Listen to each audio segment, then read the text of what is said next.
इस समय तकरीबन 1 बज चुका है और अभी भी हम सिंघू बॉर्डर पर हैं और यहाँ पर कुछ लोग हमें अलग से ही सोते हुए नज़र आ रहे हैं।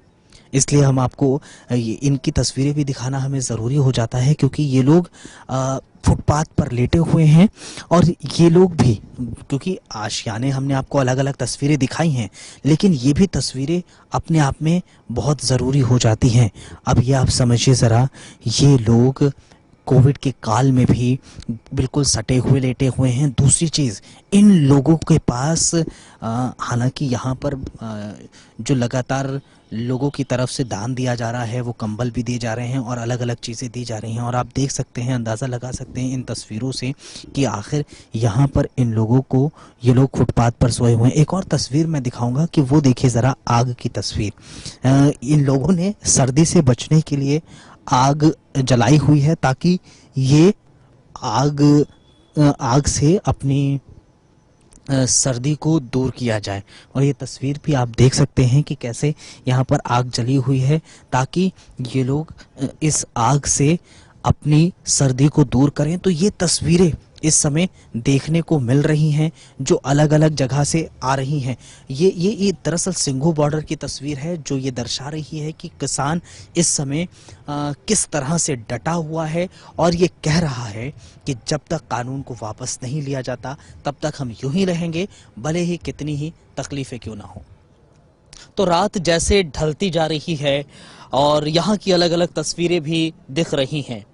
ऐसी ही कुछ तस्वीर यहाँ एक और नजर आती है सिंघू बॉर्डर पर, जहाँ निहंग सिंह फौज यहाँ पर मौजूद है, जो गुरु की फौज कहलाई जाती है। ये भी नुमाइंदगी कर रहे हैं इस आंदोलन की। हमारे साथ मौजूद है बाबा। बाबा कैसे हैं आप? चढ़ती कला। अच्छा, ये बताइए कि यहाँ कब से हैं आप? जब का ये लगा 26 तारीख तकरीबन है। किस लिए आए हैं आप? हम तो दिल्ली फतेह करने के लिए आए हैं। जो मोर्चा लगाया किसानों ने, इसको फतेह करने के लिए आए हैं। निहंग सिंह फौज का यहाँ किरदार क्या है, आप ये बताइए, क्या किस वजह से? जब जिसमें दूसरी फौज में पुलिस होती है, सीआरपी होती है, बीएसएफ होती है, जब उसका बल ना चले फिर उसके बाद फौज बुलाई जाती है मोर्चा तोड़ने के लिए।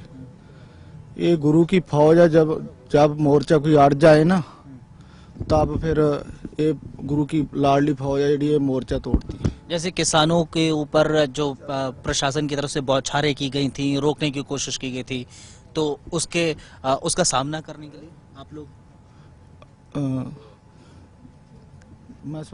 आप लोग उसका सामना करने के लिए उनके सामने खड़े रहेंगे, पुलिस प्रशासन के सामने? पुलिस पल साढ़े आगे क्या है? पुलिस क्या करेगी? सानू असी तो उनके एक बंधे हुए हैं।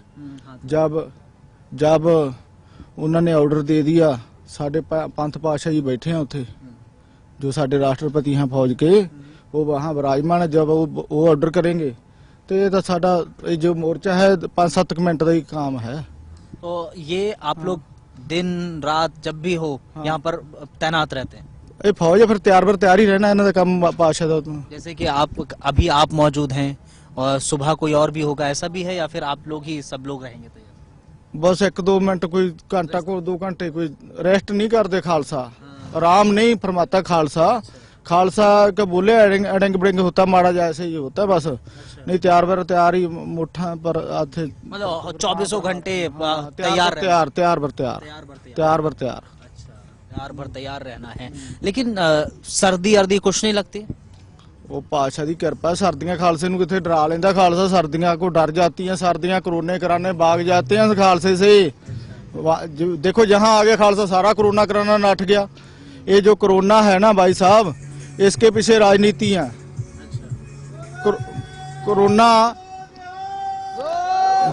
कोरोना राजनीति है। देखो, इन्होंने मंदिर बनाना था तो कह दिया कोरोना मंदिर के नाम पर राजनीति कर रहे हैं।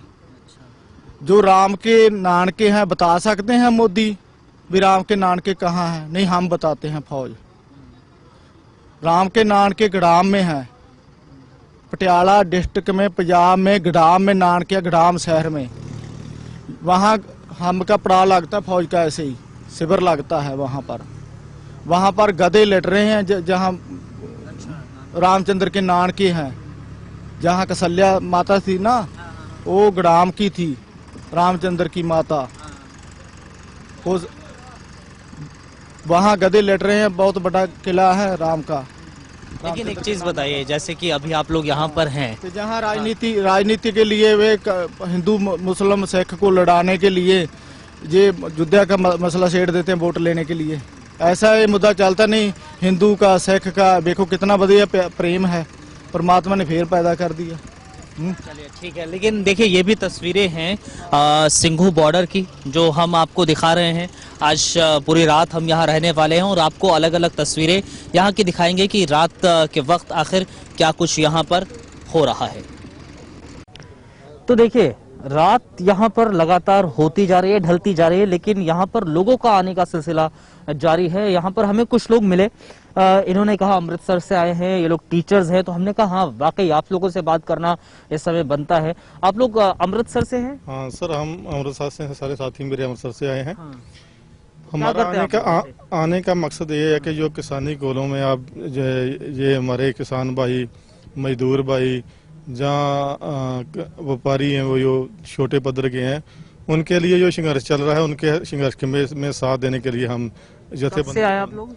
हम आज ही पहुंचे हैं। वैसे तो हमारे जथेबंदी से पहले से ड्यूटी लगाई दी है, वक दिनों के हिसाब से हम पड़ावा यहाँ पहुंच रहे हैं।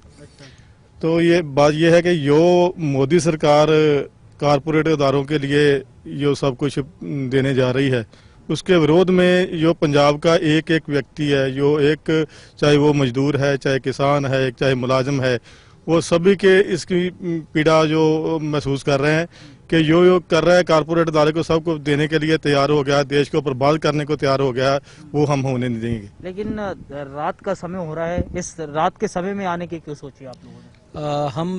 हमारा जो है, हमारा मकसद यही है कि जो किसान है, इन लोगों के हक के लिए, इनकी सपोर्ट के लिए हम अमृतसर से आए हैं।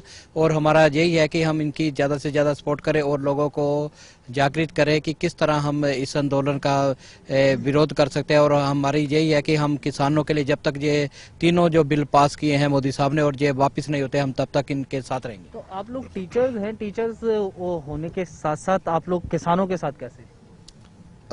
टीचर होने के साथ साथ हम किसान के बेटे भी हैं। हमारा एग्रीकल्चर का भी काम है, तो हमारा भी फर्ज बनता है इस गोल में अपना योगदान दें। तभी योगदान दिया जा रहा है। दूसरी बात ये सर कि ये सब भगत सिंह की सोच के परनाए हैं। जो भगत सिंह ने आखिरी पन्ना मोड़ा था, आज उसको पढ़ने आए हैं ये लोग।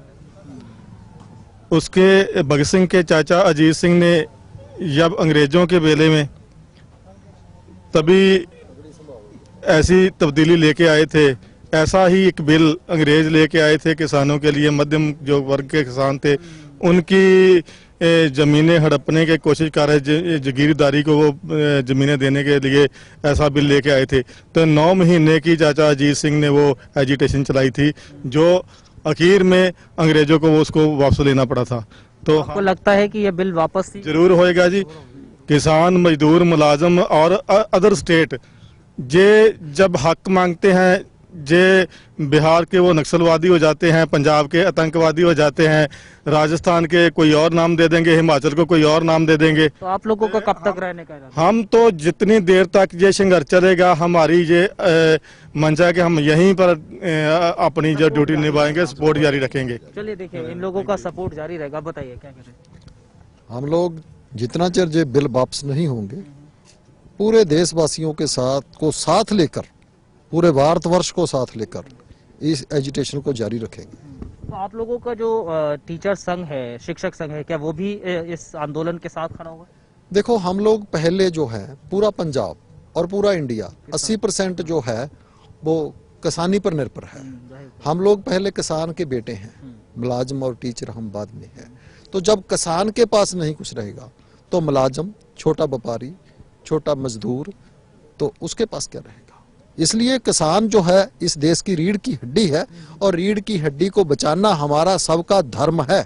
हम भारतवर्ष को एक रखेंगे, एकजुट रखेंगे, इसको किसी को बांटने नहीं देंगे, ना बिहार में, ना नक्सल में, ना खालिस्तानी में, किसी को नहीं बांटने देंगे, ना हिंदू में, ना सिख में, ना जाति में। ये जो बातें कर रहे हैं देश को बांटने की, हमारी ये भी ड्यूटी बनती है कि हम पूरे देश को एकजुट रखेंगे, और इस आंदोलन ने पूरे देश को एकजुट किया है और आगे भी करेंगे। ये देखने को भी मिल रहा है, तमाम अलग अलग जगहों से यहाँ पर लोग आ रहे हैं और किसानों के समर्थन में यहाँ पर आंदोलन में शामिल हो रहे हैं, और ये लोग भी यहाँ पर इसी मंशा से आए, और इनका भी कहना है, साफ तौर पर कहना है कि जब तक ये कानून वापस नहीं होगा, ये लोग भी किसानों के समर्थन में यूं ही साथ में रहेंगे।